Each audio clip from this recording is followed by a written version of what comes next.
I'm Charlotte, 32, and what I'm about to tell you still makes my stomach turn. My own family tried to move into my beach house without asking. I came home to find them unpacking, laughing, acting like it was theirs. The betrayal cut deeper than I expected. Where are you watching from? Drop a comment. And don't forget to subscribe for more stories about family drama, revenge, and emotional courage. I never expected a normal Thursday afternoon to feel like a nightmare unfolding in slow motion. My name is Charlotte. I'm 32, and I've always cherished my independence. Growing up, I learned to carve out my own space, my safe spots, my boundaries, my little corners of control in a chaotic world. So when I left my beach house for a week-long business trip, I assumed it would be exactly as I left it, quiet, orderly, mine. But as I turned down the familiar, sandy road leading to my modest coastal retreat, a strange tension knotted in my stomach. At first, I thought it was just fatigue. The week had been long, jam-packed with back-to-back meetings and presentations that drained every ounce of energy I had. But then I saw it, the cars, 2 of them, unmistakably my family's, parked haphazardly in the driveway. My breath caught. That can't be right. I whispered to myself, gripping the steering wheel harder. I hadn't seen my parents or my younger brother in weeks. Why would they be here at my house, in my driveway, without a single warning? The moment I stepped out of the car, the smell of suntan lotion and coffee mixed with the salty ocean breeze hit me. So familiar, yet so jarring. It should have felt comforting, like coming home, but instead it was a warning. I noticed muddy footprints tracing across my freshly raked pathway. Each print seemed like an accusation, a silent statement that this wasn't the home I had left behind. It was theirs now. I approached the front door cautiously, my fingers tightening on the brass doorknob. It moved under my hand more easily than expected. The door was unlocked. That small, ordinary detail made my heart hammer faster. I pushed it open, half expecting a mistake, half expecting chaos. Inside, the soft hum of conversation reached me immediately. Laughter, my family's voices, my parents, my brother, casually unpacking boxes in my living room. Every step I took toward the living room felt surreal. The hardwood floors, polished to a shine before I left, were now scuffed and partially covered by a throw rug I didn't recognize. My mother was placing framed photos of their family vacations on my shelves, the very shelves I had arranged meticulously with my own memories and books. My father was fiddling with the television settings, muttering about making it cozy. And my brother? He was sprawled across my couch like he owned it, scrolling on his phone, completely oblivious to my presence. I froze for a moment, unsure if I should speak, scream, or retreat. Mom? Dad? What are you doing here? My voice wavered, sounding smaller than I expected. My mother looked up, smiling as though seeing me was the most natural part of the day. Oh, Charlotte, you're home early. We thought we'd surprise you. Isn't this exciting? She said, her tone light, almost gleeful. Exciting? My chest tightened. Exciting wasn't the word I'd use to describe someone invading your sanctuary while you were away. My father chuckled, setting down the remote. We figured the house was empty, and we needed a little break from the city. You know how stressful things have been for us. My mind raced, trying to piece together how this could be happening. They claimed it was a break, a temporary visit. But something in the air, something in the way my brother lounged so casually, the ease with which they had moved my furniture, and the way my mother rearranged my decorations, told me this wasn't going to be temporary. I took a deep breath, trying to steady myself. Temporary or not, this is my house. I said firmly, you can't just move in without asking. My father waved his hand dismissively. Oh, Charlotte, we're family. This is for all of us. You should feel welcome." I felt my stomach churn. Welcome? This wasn't about feeling welcome. It was about violation. Every detail in the house that I had cared for, every little corner that reflected my personality and independence, had been altered or disrupted. It wasn't just about physical space. It was about respect, something they were completely ignoring. I moved further into the room, my eyes scanning the changes. My living room table, which I had carefully arranged with seashells from my own walks on the shore, now held my mother's ceramic figurines. The curtains I had chosen for their calming shades of blue were replaced with bright floral patterns. My heart sank deeper with every step. Even the faint smell of vanilla candles I had left burning to welcome myself home had been replaced by a sugary, overpowering scent of something I couldn't quite place. "Charlotte," my brother said casually, looking up from his phone, "you really should relax. We're just here for a little while. No need to get upset." His nonchalance hit me like a physical blow. The nerve.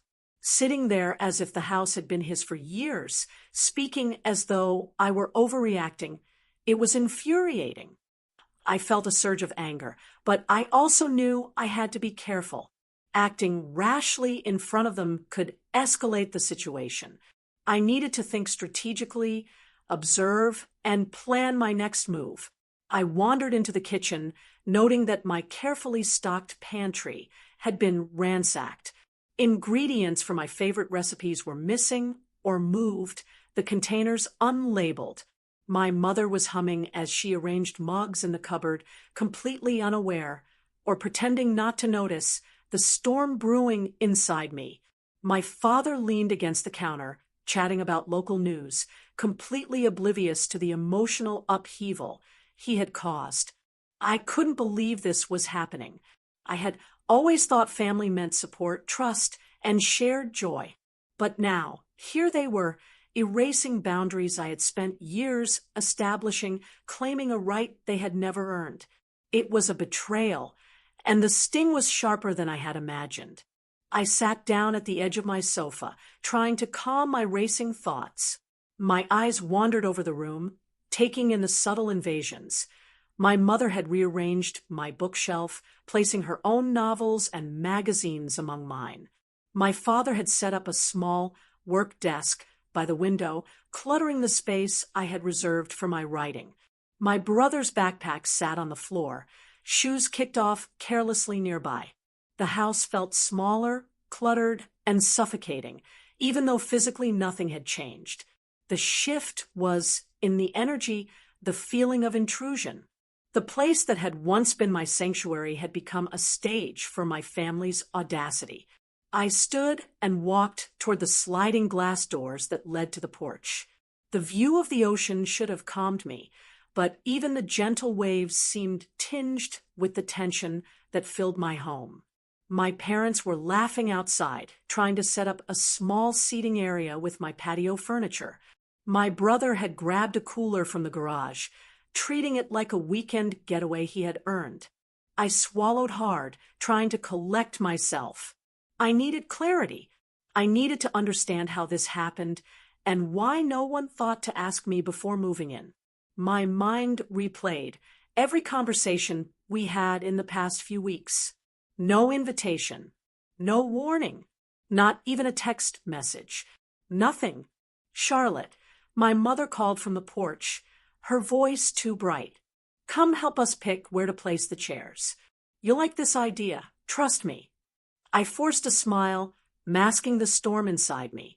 "I'll just watch for now," I said, stepping back inside.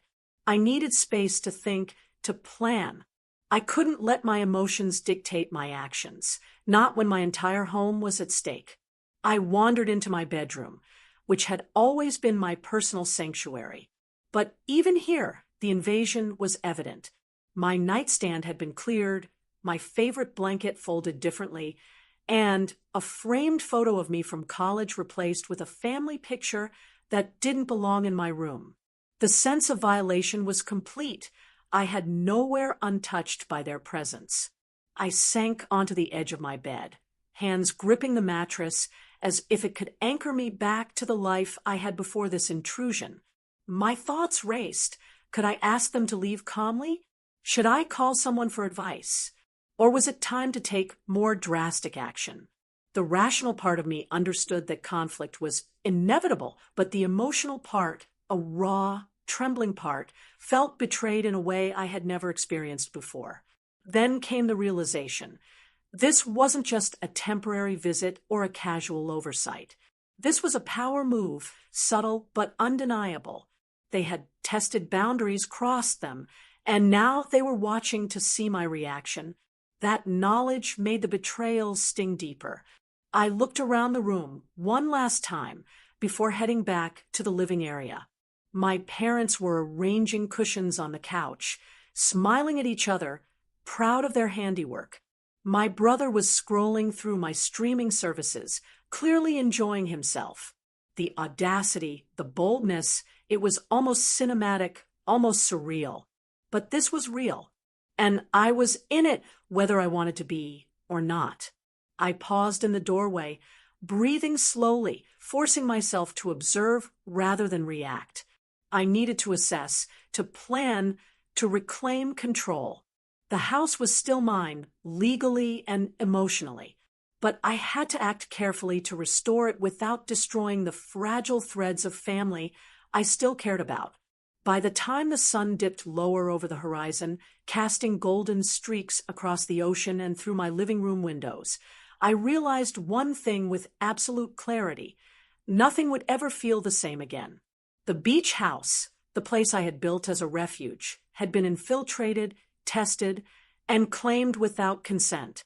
And I knew deep down that this was just the beginning of a long, complicated confrontation. I stayed in the doorway for a long moment, feeling a mix of disbelief and rising anger swirl in my chest like a storm. The living room felt charged, almost alive with the audacity of their presence.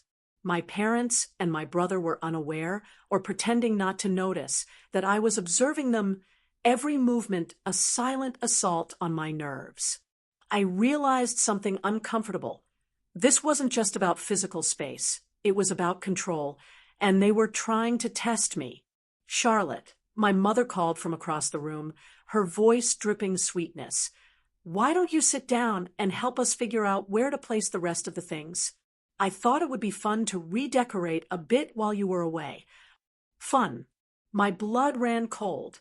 Fun was their word for crossing a boundary I had spent years protecting. I walked toward the couch slowly, keeping my tone even, trying not to let my emotions spill over. Mom, I didn't give anyone permission to move in or to redecorate, I said, trying to keep my voice calm, though the tremor I felt betrayed how furious I was. Oh, Charlotte, my mother said, placing her hand over her heart, as if I had just accused her of a crime. We're family. Don't you think it's silly to be so uptight? It's just a little housework. You should be grateful we came to spend time with you. Grateful. I wanted to laugh and cry at the same time. Grateful that they violated my home. Grateful that they had silently invaded the one place I felt safe.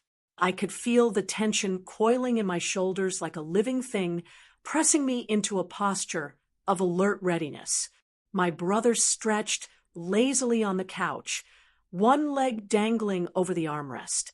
Come on, Charlotte, he said casually, scrolling on his phone. We're not hurting anything. Chill out a little.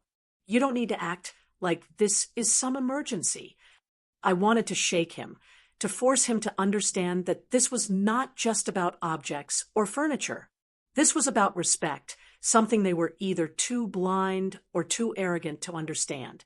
But I stayed quiet, forcing myself to breathe through the anger and humiliation swirling inside me.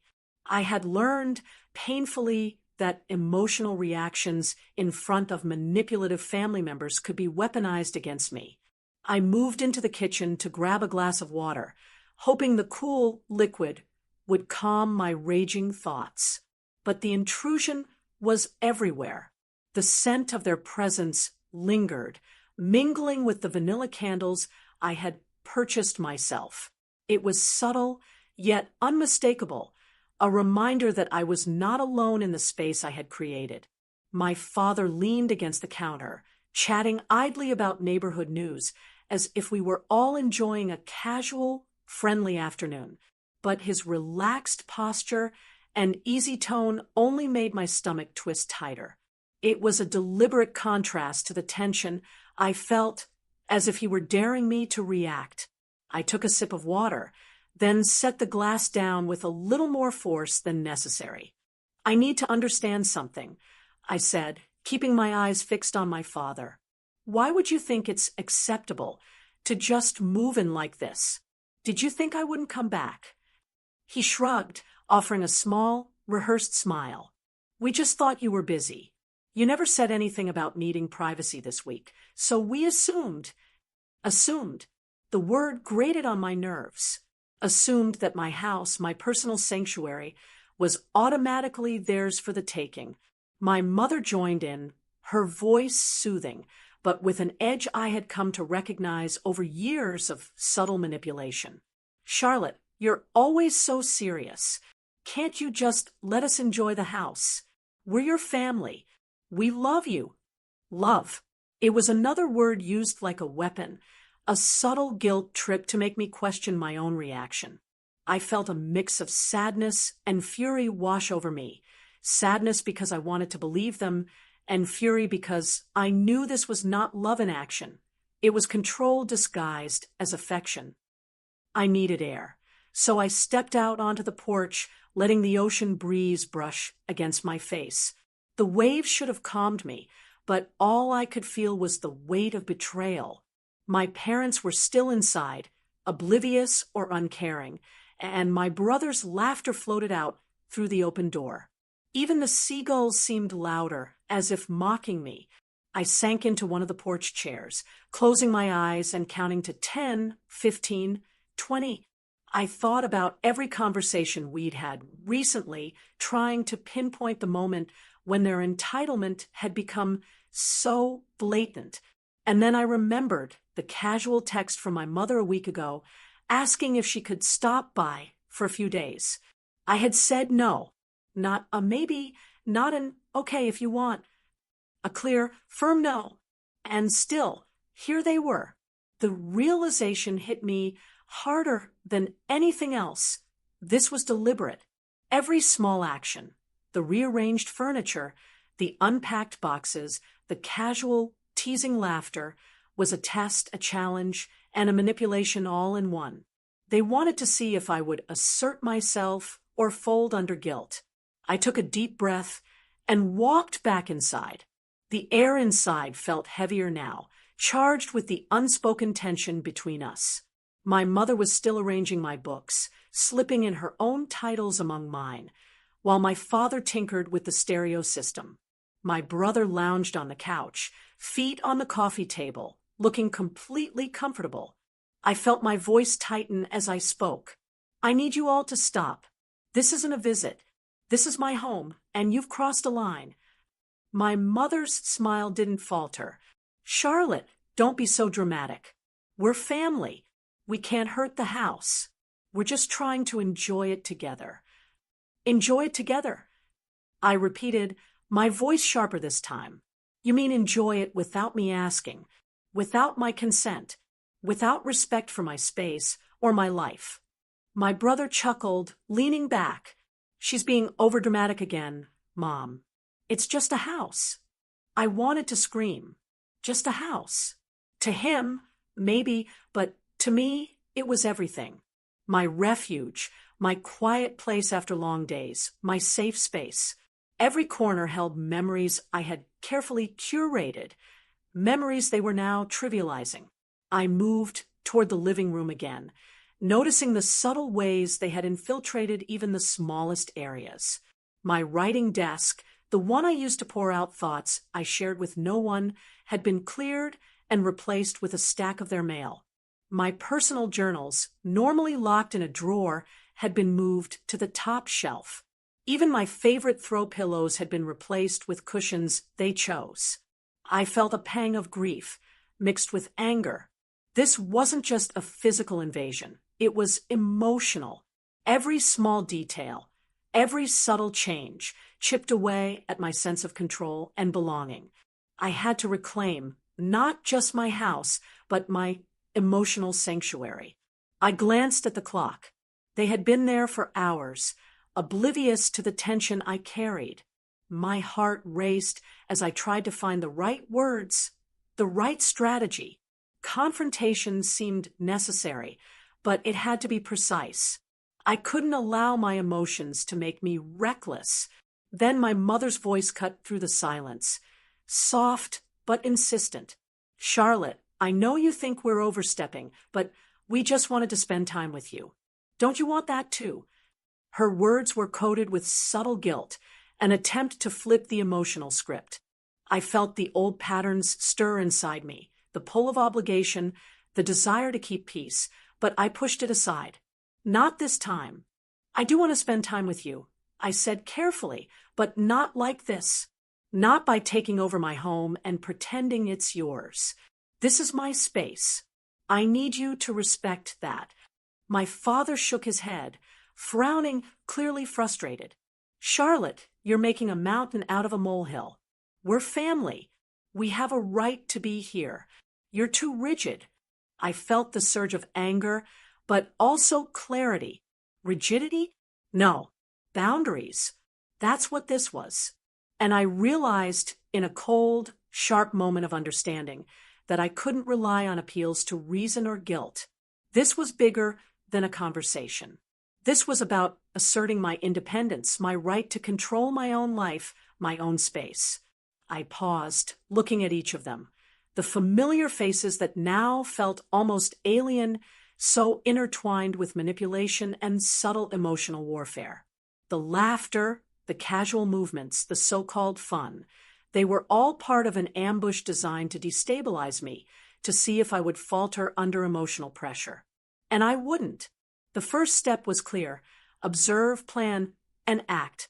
I needed a strategy that addressed both the emotional manipulation and the physical intrusion. I wouldn't let them dismantle my sense of self along with my furniture. As the initial shock and frustration of the emotional ambush began to simmer, a sharper, more insidious realization settled over me. My brother wasn't just lounging in my house for comfort. He was scheming.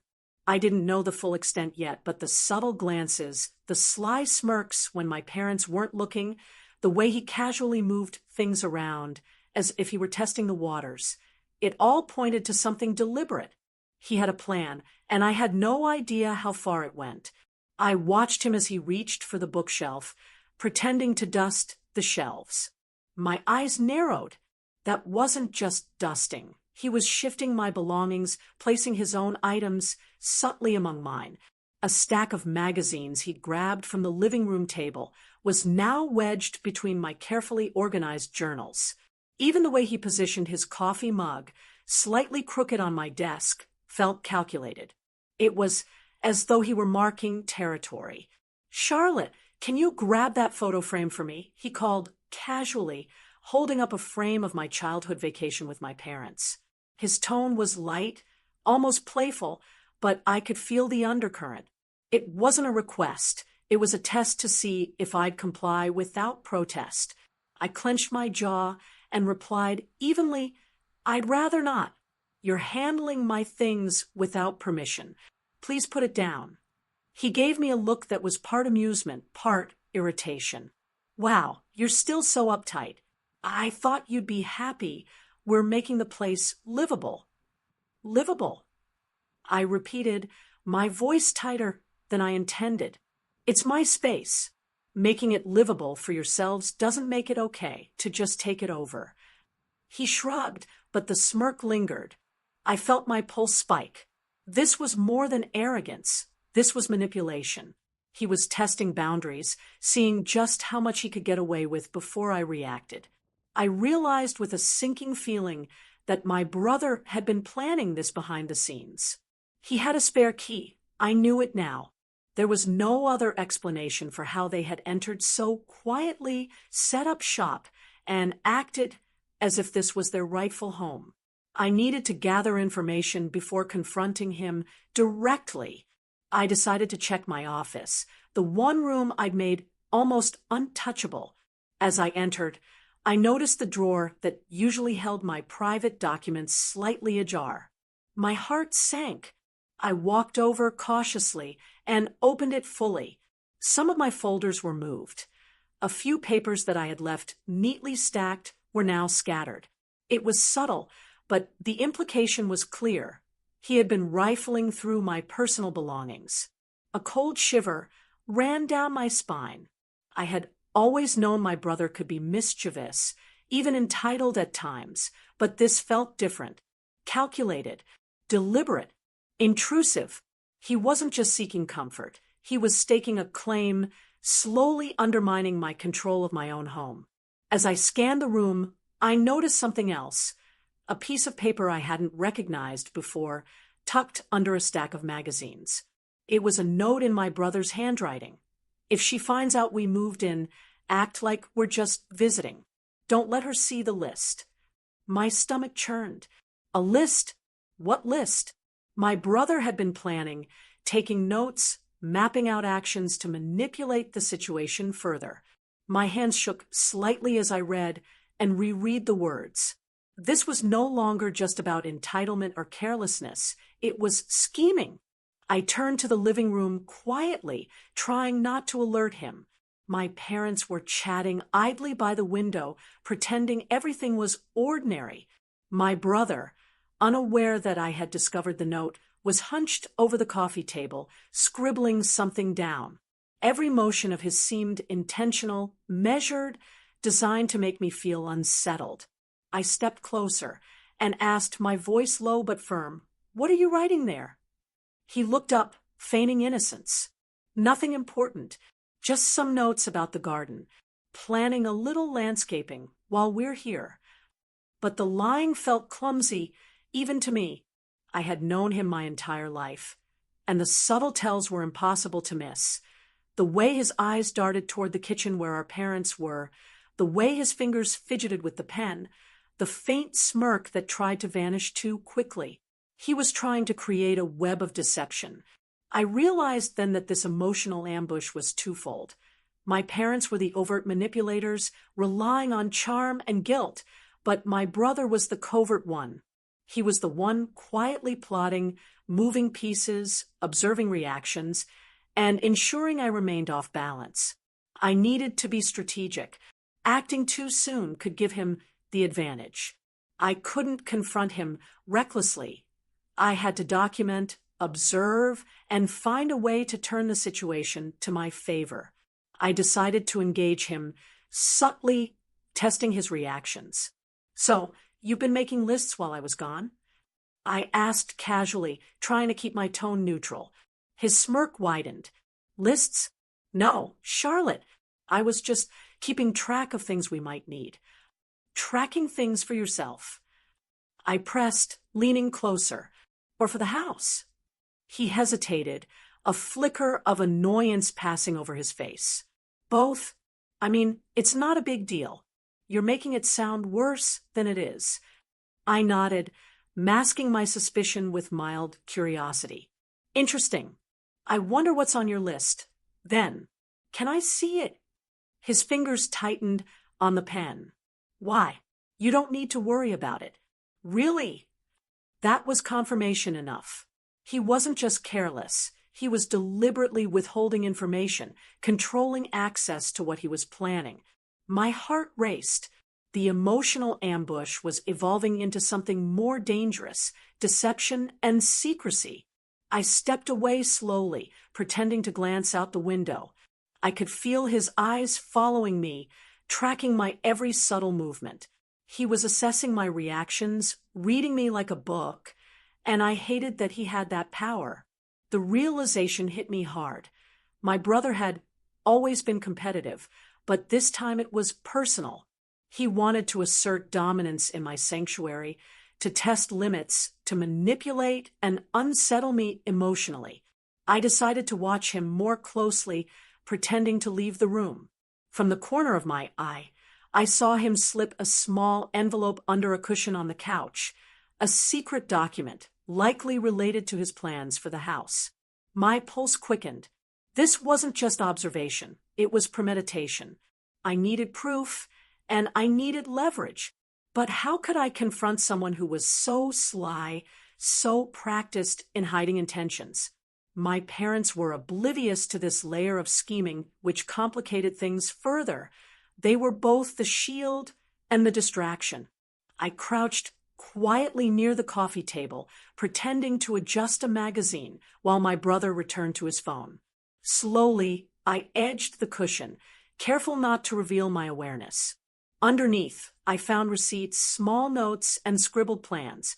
He had listed items he wanted to rearrange, furniture he hoped to move permanently, even details about where he thought he could store his belongings if I resisted. My stomach churned. He had mapped this all out, thinking ahead, anticipating my reactions. The betrayal was deep. I had always thought of my brother as mischievous, but harmless. Now I saw the manipulative side, the careful orchestration, the willingness to deceive to achieve personal gain. I felt a surge of anger, but I also felt clarity. I knew exactly what I had to do. I would need to act decisively, assertively, and strategically. This wasn't just about reclaiming physical space. It was about reclaiming my power, my boundaries, and my emotional well-being. I stood slowly, letting my brother think I had returned to minding my own business. He didn't notice me subtly snapping a photo of the notes with my phone. Every scribble, every plan, every hint of manipulation was now documented. I wasn't going to rely on memory. Proof was essential. "Charlotte," my brother said suddenly, his tone lighter than before, "why are you looking at me like that?" I smiled faintly, letting the tension linger. "Just noticing how organized you are. Must take a lot of effort to keep all your plans secret." He laughed nervously, but the edge in his eyes betrayed irritation. He knew I suspected something. The game had shifted. He was no longer in full control. My parents were still unaware, chatting in the background, oblivious to the undercurrent. I realized then that I had an advantage. They were the distraction, the emotional lure, while I now had insight into the real schemer in the room. The afternoon dragged on with small exchanges, each carefully loaded with tension.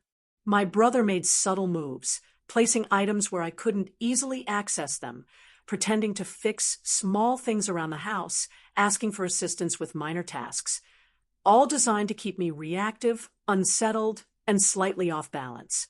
Every interaction became a puzzle. I learned quickly to remain calm, measured, and observant. I began to map his patterns, the ways he manipulated space and people, the micro-tactics designed to unsettle me. Every laugh, every casual shrug, every feigned innocence was a deliberate act, part of the ambush he had been plotting. By evening, I had pieced together a full picture. The emotional ambush had escalated into a silent war of manipulation. My brother's scheme was intricate, deliberate, and ongoing, but now I was aware. Awareness, I realized, was power. I stood by the window, looking at the fading sunlight over the ocean. The calm waves outside belied the tension inside the house. I had uncovered his plans, documented his deception, and now had the clarity to act strategically. This wasn't just about confrontation. It was about reclaiming control, protecting my space, and ensuring the house and my peace were respected. I could feel the shift already.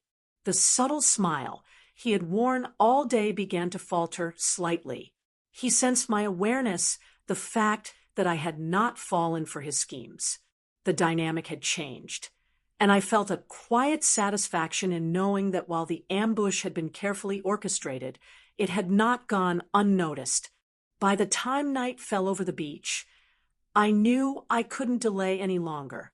My brother's scheming had become unbearable, and my parents' oblivious manipulation was making it impossible to reclaim my home peacefully. The plan I had been formulating since discovering his secret list crystallized in my mind. I would change the locks, all of them. If they wanted to make this an emotional battleground, fine, I would secure my home and protect myself. I waited until my parents had moved to the kitchen to prepare dinner, and my brother had wandered off to check the backyard lights, likely planning some subtle alteration to the patio. The house felt quieter than it had all day, and I could hear the faint whisper of the ocean through the sliding glass doors. I grabbed the small toolkit I had kept for emergencies, my spare keys, a set of lock pins, and a screwdriver, and took a deep, steadying breath. The front door had always been sturdy, a simple brass handle with a standard lock, but the action of turning the key with my own hands carried symbolic weight. This was more than security, it was reclaiming control, sending a message without words. I worked quickly, trying not to make any noise, but I could feel my heart pounding with adrenaline. Every creak of the door hinge seemed deafening in the otherwise silent house. As I finished the front door, I moved methodically to the side and back entrances, my movements precise but deliberate. Each lock I changed felt like another layer of armor against intrusion, not just physical, but emotional. I imagined my parents and brother discovering the changes, the shock in their eyes, and a part of me felt satisfaction tempered with guilt. I loved them, despite everything, but I could not let love blind me to boundaries. I double-checked each lock, then slid back the blinds to survey the exterior. The driveway was empty, at least for now. I had timed this carefully, choosing a moment when no one was likely to notice. My mind ran through the possibilities: confrontation, negotiation, even anger. But I knew the locks had to come first. Everything else would follow. No sooner had I finished than the front door handle rattled. My mother's voice called through the hall, bright and deceptively calm. "Charlotte, are you in there? Why are you locking the doors? We're family." I stood straight, my hands gripping the doorknob, and said evenly, "I'm securing my home. You're here without permission, and I need to protect my space." There was a pause. I could almost feel her recalibrating, trying to find the right tone to guilt me. "Protect your space. Charlotte, this is your family. We're not intruders." Her words were meant to manipulate, to make me question myself. But I knew better. I took a deep breath, steadying the storm inside me. I don't care if you're family. Consent matters. Boundaries matter. This is my home, and I'm taking it back. Footsteps approached. My brother appeared in the doorway, his usual smirk replaced by something sharper, almost predatory. "You changed the locks? Seriously?" His voice was loud, tinged with disbelief, as if the idea that I could assert control shocked him to his core. "Yes, I did," I said, keeping my tone calm but firm. "And you will not enter without my permission." His eyes narrowed. "You can't do that. Mom and Dad, this is our house too." I laughed softly, a sound more bitter than amused. "No, legally and ethically it's mine, and emotionally it's my sanctuary. You have crossed the line too many times." He took a step forward, but I didn't flinch. My hands remained steady, resting on the doorknob, ready to assert myself further if necessary. He was testing me, the same way he had all day, and I refused to give him the satisfaction of fear or hesitation. From the kitchen, my mother's voice rose again, more insistent this time. "Charlotte, don't do this. Think about how this will make us feel. We're your parents." I took another deep breath, focusing on clarity. I had rehearsed this in my mind for hours. "Mom, I love you, but that does not give you the right to violate my boundaries. I am not responsible for your feelings when you choose to disrespect me." Silence followed, tense and heavy, broken only by the faint crashing of the waves outside. My brother's jaw tightened. He was clearly angry, frustrated that I had removed his leverage. He had assumed that emotional manipulation would be enough to control me, but I had acted first, preemptively, decisively. Then came the subtle escalation.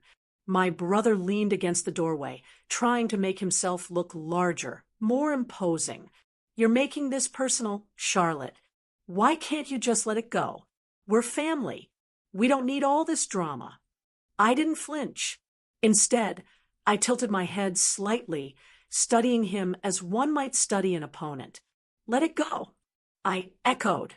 "You invaded my house, snooped through my things, and tried to manipulate me. There is no, let it go. There is respect, or there isn't, and you crossed the line." For a long moment, neither of us spoke. The house was thick with tension, the kind that makes every heartbeat seem amplified. I could see the calculations in his eyes. He was weighing options, trying to anticipate my next move. I, in turn, was observing, noting every subtle movement, every flicker of expression. Then my mother appeared behind him, her voice raised, almost pleading. "Charlotte, please, you don't have to do this. Can't we just sit down and talk?" I shook my head, feeling the final, solidifying clarity of my decision. No, talking isn't enough when boundaries have been repeatedly ignored. Action is necessary. You will respect my home from now on, or I will involve authorities. I'm not asking anymore.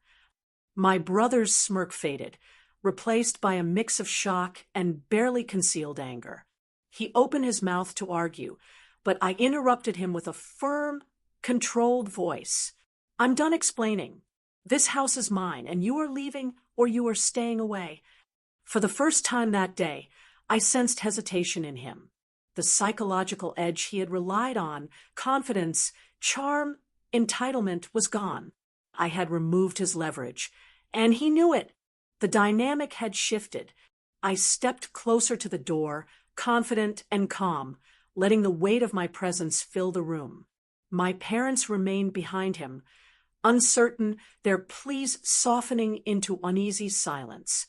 For a long moment, the only sound was the wind brushing through the open windows and the distant crash of waves. "You really think this is fair?" my brother said finally, his tone quieter, almost incredulous. I smiled faintly, coldly. "Fair has nothing to do with it. Boundaries, respect, and consent do. You chose to ignore them. Now you face the consequences." I could feel a subtle shift in the air. My mother's expression changed, a mix of guilt and frustration crossing her features. My father, usually calm and controlling, looked uncertain.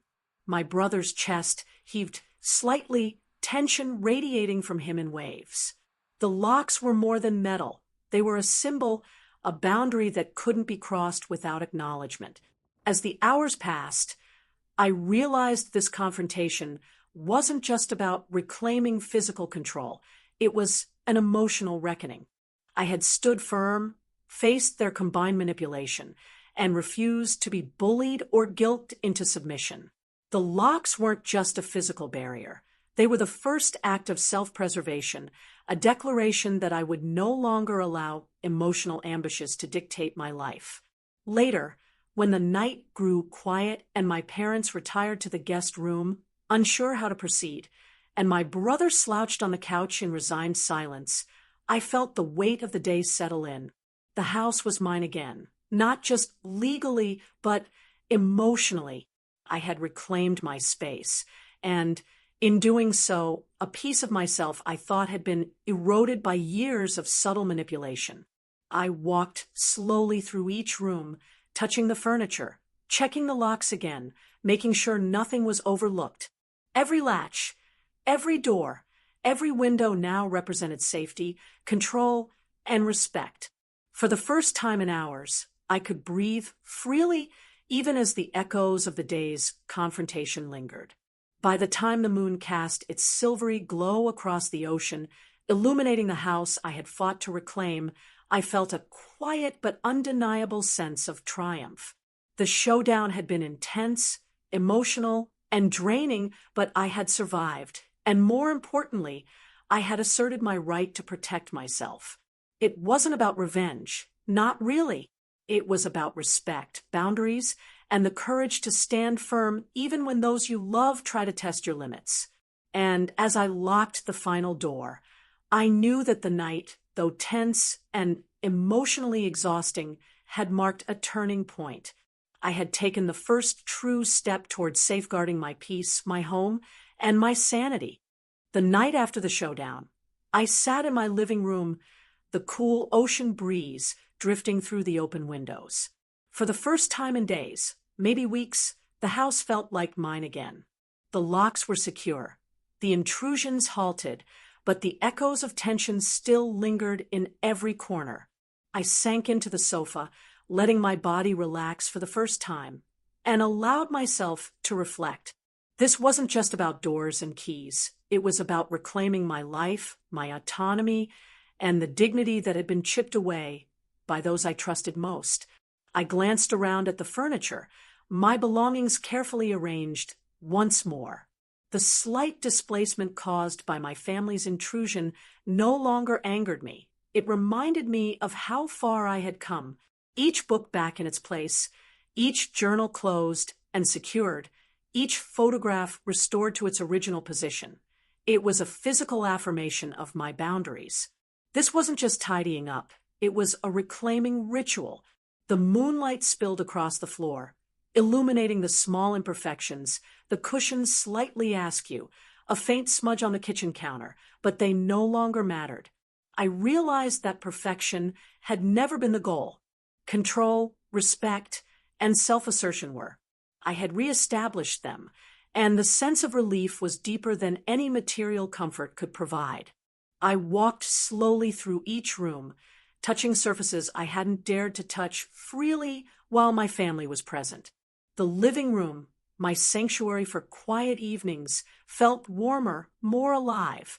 I sank into my armchair and let my thoughts drift, acknowledging the turbulence of the past day. It was exhausting, emotionally, to face not just the physical intrusion, but the calculated manipulation that had been orchestrated against me. I thought about my brother. He had been sly, deliberate, testing me, planning moves I could only guess at. But he had miscalculated something crucial. I had recognized his scheme, documented it, and stood firm. Awareness had been my first weapon, confidence my second. And now, with the locks changed, I held the final power in this environment. He couldn't manipulate what I had secured. But the battle didn't end with physical barriers. I knew the emotional aftermath would linger. Guilt, doubt, and the residue of familial expectations could still creep in. I decided to confront those emotions head-on rather than push them away.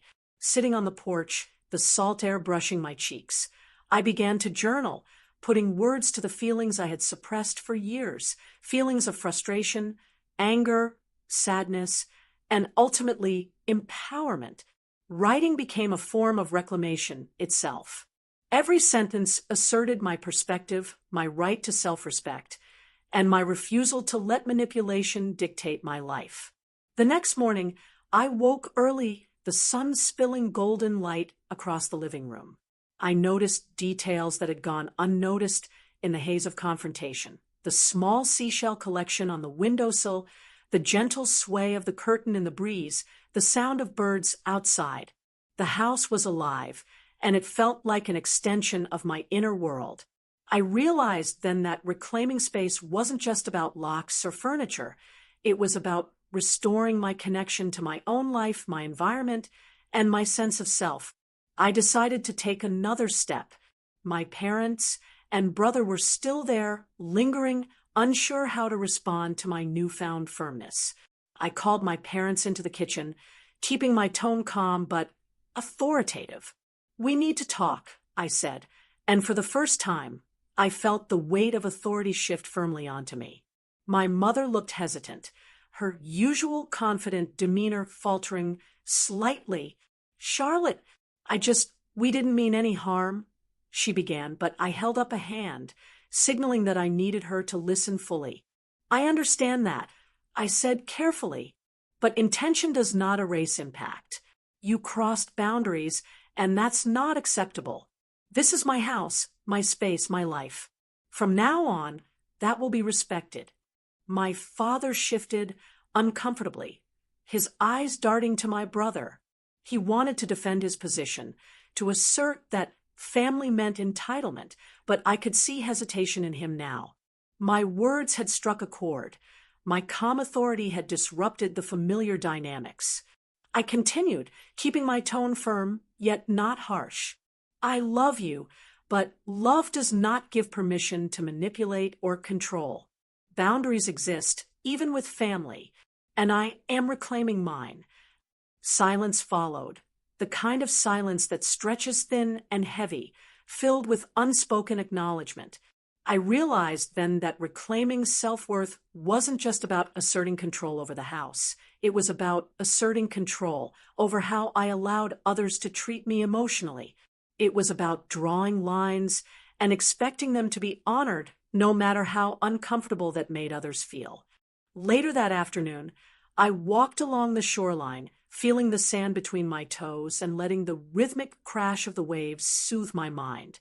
The confrontation, the planning, the meticulous reclaiming of my home, it had been draining, but this walk was a form of healing. I reflected on my past, the times I had allowed subtle manipulations to slide by, the moments I had questioned my own judgment because of guilt or obligation. I understood now that self-worth wasn't something given. It was something asserted moment by moment, decision by decision. As I returned home, I noticed my brother sitting quietly on the porch, scrolling on his phone. He didn't look up. He didn't attempt any of his usual manipulations. For the first time in a long while, I sensed submission, not from fear, but from recognition. He knew the game had changed. I had reclaimed the psychological upper hand, and he understood that any attempt to regain it would meet firm resistance. The days that followed were quiet but transformative. I spent hours rearranging spaces according to my preferences, not as a response to anyone else's influence, but as an assertion of my tastes and priorities. I brought out decorations I had tucked away, placed mementos in sight, and organized my belongings with deliberate intention. Each act was both practical and symbolic, a step in reclaiming not just the house, but my autonomy. One morning, as I prepared coffee in the kitchen, my mother approached cautiously. "Charlotte," she began softly, "we want to understand we didn't realize how much this affected you." I looked at her, seeing the sincerity tinged with awkwardness. "Thank you for saying that," I replied. "It's not about blame, it's about understanding. Moving forward, respect my boundaries, and our relationship can grow stronger. Ignore them, and we risk hurting each other again." My father nodded silently, and even my brother muttered a quiet, "Okay." It wasn't a dramatic confession or emotional reconciliation, but it was acknowledgement, and that acknowledgement, earned through firmness and clarity, was enough. I realized then that reclaiming my space wasn't just about asserting boundaries. It was about embracing my right to self-worth. Every decision I made in my home, every locked door, every choice about how I allowed interactions to unfold was a declaration. I mattered. My comfort, my emotions, and my autonomy mattered. In the weeks that followed, the house settled into a new rhythm. My family visited occasionally, but now on my terms. My brother learned that subtle manipulations were no longer effective, and my parents understood that affection did not equate to entitlement. The peace in the house was not just physical, it was emotional. I felt lighter, freer, and more grounded than I had in years. I spent time reflecting on the lessons I had learned. Boundaries are not selfish, they are necessary. Self-respect is not negotiable. Standing firm against manipulation does not make you unkind. It makes you wise. And reclaiming your space, both physical and emotional, is an act of courage, not defiance. One evening, as I watched the sun dip below the horizon, the waves turning gold in the fading light, I felt a profound sense of completion. I had survived emotional ambushes, deception, and manipulation. I had confronted fear, frustration, and guilt. And in the process, I had reclaimed not only my home, but a deeper understanding of my own value. It was a quiet victory, marked not by loud celebrations or dramatic confrontations, but by the serenity of a space that reflected me, and a mind that felt finally aligned with my principles. The house was no longer just a beachside property. It was a sanctuary of autonomy, a testament to resilience, and a daily reminder that self-worth is not granted. It is reclaimed, one deliberate choice at a time. As I sat on the porch that evening, the sky painted in hues of pink and gold, I let myself truly breathe for the first time in what felt like months. The house was finally quiet, not just physically, but emotionally. Every corner, every room, every locked door reflected the effort, courage, and clarity I had poured into reclaiming it. I realized that this battle wasn't just about physical space. It was about respect, self-worth, and the right to set boundaries, even with the people you love most. Family can sometimes blur the lines between care and control, and I had learned the hard way that love alone does not excuse manipulation. In asserting my boundaries, I had faced the uncomfortable truth that sometimes those closest to you can betray trust, intentionally or not, and that protecting yourself is not only necessary, it's brave. The sunset reflected off the waves, and I could hear the distant gulls calling, a reminder that life moves forward regardless of the conflicts we endure. I thought of my brother and my parents sitting in the living room, unsure how to approach me now, their usual strategies of persuasion and subtle pressure rendered ineffective.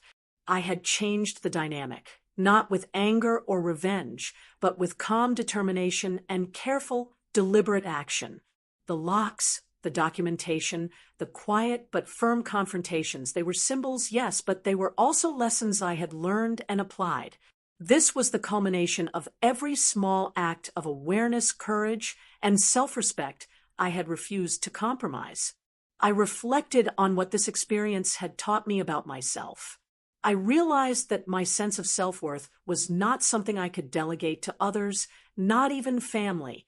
It had to be defended, nurtured, and occasionally reclaimed when others overstepped. The emotional ambushes, the hidden schemes, the subtle manipulations, all of it had been draining, but it had also been clarifying. I understood now that standing firm doesn't mean cutting people out completely. It means defining what is acceptable, protecting your peace, and making it clear that love does not equate to control. It is in those moments of quiet strength that real growth happens, and I could feel it in every fiber of my being. As night fully descended, I poured myself a cup of tea and sat by the window, listening to the soft crash of the waves. I felt lighter, freer, and more grounded than I had in years. My home was my sanctuary again, and more importantly, I had reclaimed a part of myself that had been tested and challenged in ways I never expected. I realized that peace isn't given, it's earned, sometimes through confrontation, sometimes through reflection, and always through unwavering belief in your own worth. Tonight, I didn't just reclaim my house. I reclaimed my dignity, my strength, and the quiet power that comes from knowing that standing up for yourself is not just right, it's transformative. And as the moon cast its silvery glow across the beach, I knew without a doubt that I had stepped fully into the life I deserved, a life where respect, boundaries, and self-worth were no longer negotiable but celebrated and protected, one deliberate choice at a time.